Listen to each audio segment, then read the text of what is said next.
अस्सलाम वालेकुम दोस्तों। इस हफ़्ते नमाज तरावी के बाद हम कुछ दोस्तों ने मिलकर प्लान किया कि इस हफ़्ते सुल्तान अयूब कताल साहब का सालाना उर्स देखने के लिए जाते हैं। तो नमाज तरावी के बाद हम लोगों ने रुख किया दुनियापुर तहसील के अंदर मौजूद इस जगह का, जहाँ पे हर साल सुल्तान अयूब कताल का मेला मनाया जाता है। सुल्तान अयूब कताल कुरैशी ख़ानदान से ताल्लुक़ रखने वाली एक मजहबी हस्ती हैं, जो कि 701 हिजरी में माड़ी रशीदाबाद में पैदा हुए। माड़ी रशीदाबाद का मौजूदा नाम मखदूम रशीद है, जो कि मुल्तान के करीब मुल्तान बिहाड़ी रोड पर मौजूद एक जगह है। आपके दादा अब्दुल रशीद हक्कानी साहब थे, जो कि बहाउद्दीन ज़करिया रहमतुल्लाह अलैह के चचाज़ाद भाई हैं। दरबार पे आप देख सकते हैं कि दूर दराज से आए ज़ायरीन फातिहा ख़ानी, नात ख़ानी के ज़रिए हजूर के साथ अपने मोहब्बत का इजहार करते नज़र आते हैं। यहाँ पर कवाली और ढोल की थाप पर रक़्स का भी इंतज़ाम होता है और उसके साथ साथ दरबार को खूबसूरती से सजाया गया है।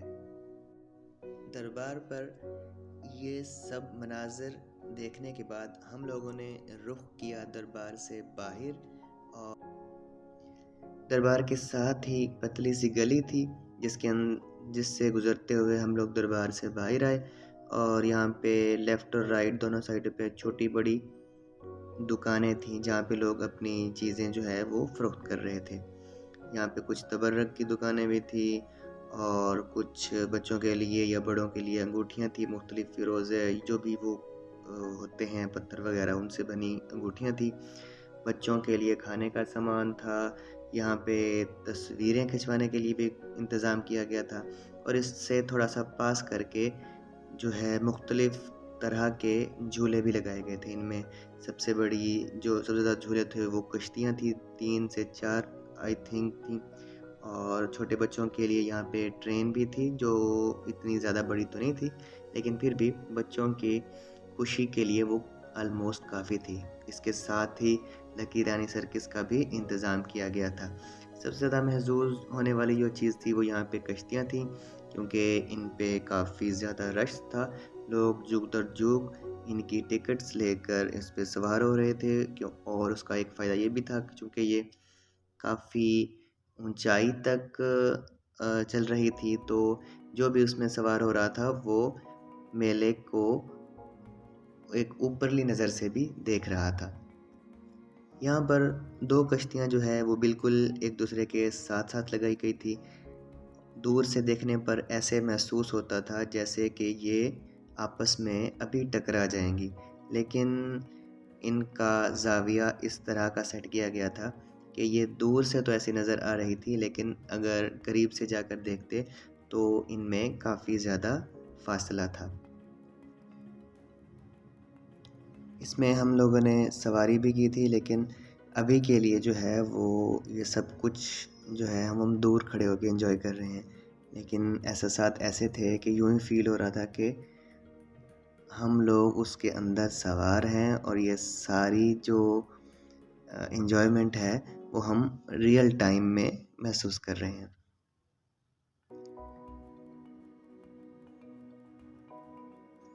दोनों झूले बहुत ऊंचाई तक जा रहे थे और उसमें बैठे हुए लोग जो है वो ऊंची ऊंची चीखों से अपनी खुशी का, अपनी एंजॉयमेंट का इजहार कर रहे थे।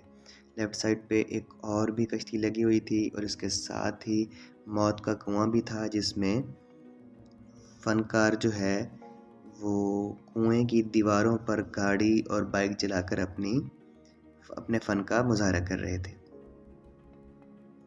कुछ देर महसूस होने के बाद फिर हम लोगों ने थोड़ा और आगे सफ़र किया और इस मेले पर सराय की पट्टी से ताल्लुक़ रखने वाले बड़े बड़े फ़नकार जो हैं वो भी तशरीफ़ लाए थे, जिनमें सर फ़हरिस्त फैज़ू कुक्कड़बाज और नंबरदार जो हैं वो शामिल हैं। हम लोगों ने चूँकि थिएटर तो विज़िट नहीं किया, तो इसीलिए मैं आपको दिखा नहीं सकूँगा। फिर हमने जो है वापसी की उस जगह से, और ये वो सेक्शन है, वो जगह है जहाँ जो ख़ुसूसी तौर पर मुख्तस है بچوں کے لیے یہاں پہ منیاری کا بہت زیادہ سامان تھا. لمبی لمبی بازاریں تھیں جن میں بچوں کے لیے اور ایون کے بڑوں کے لیے بھی خریداری کے لیے کافی کچھ سامان تھا، جس میں بچوں کے کھلونے ہیں، بچیوں کے لیے گڑیا وغیرہ تھی اور اس طرح کی بہت ساری چیزیں تھیں.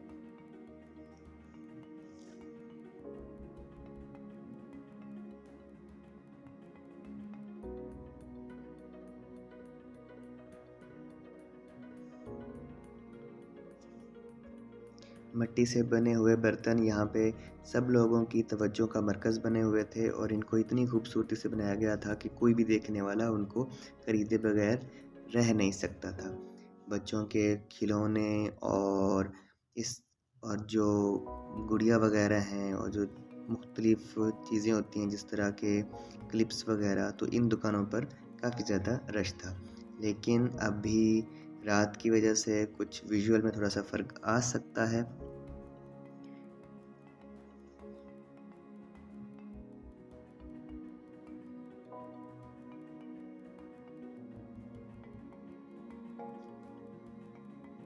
آخر کار ہم لوگوں نے بھی اس بڑی کشتی کے ٹکٹس خرید لیے اور ہم لوگ جو ہیں اس میں سوار ہو چکے ہیں.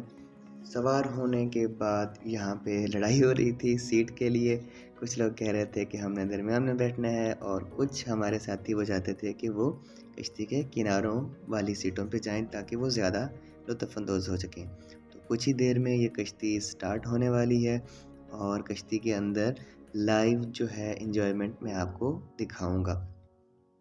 یہ آہستہ آہستہ کشتی جو ہے وہ حرکت میں آ چکی ہے اور ہمارے دل جو ہے وہ بھی تھوڑے تھوڑے دہلنا شروع ہو گئے ہیں.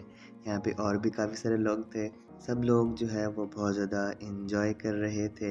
جس طرح جب بھی یہ کشتی اوپر کی طرف جاتی تھی تو سانس ہمارا بند ہونے لگ جاتا تھا اور پھر جب واپس آتی تھی تو یوں محسوس ہوتا تھا جیسے ہم اس سے شاید گر جائیں گے. لیکن ایسا حقیقت میں کچھ نہیں ہوتا.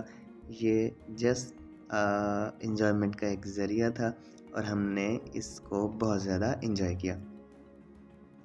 اس میں موجود لوگ اونچی اونچی آوازیں نکال کر مختلف طرح کے نعرے لگا کر اپنی خوشی کا اظہار کر رہے تھے. اس میں بیٹھے ہوئے جو بھی لوگ تھے وہ پورے میلے کے منظر کو دیکھ سکتے تھے. میلے کی خاص بات یہاں کی مٹھائیاں ہوتی ہیں. تو ایک پورا بازار مٹھائیوں کے لیے مختص کیا گیا تھا.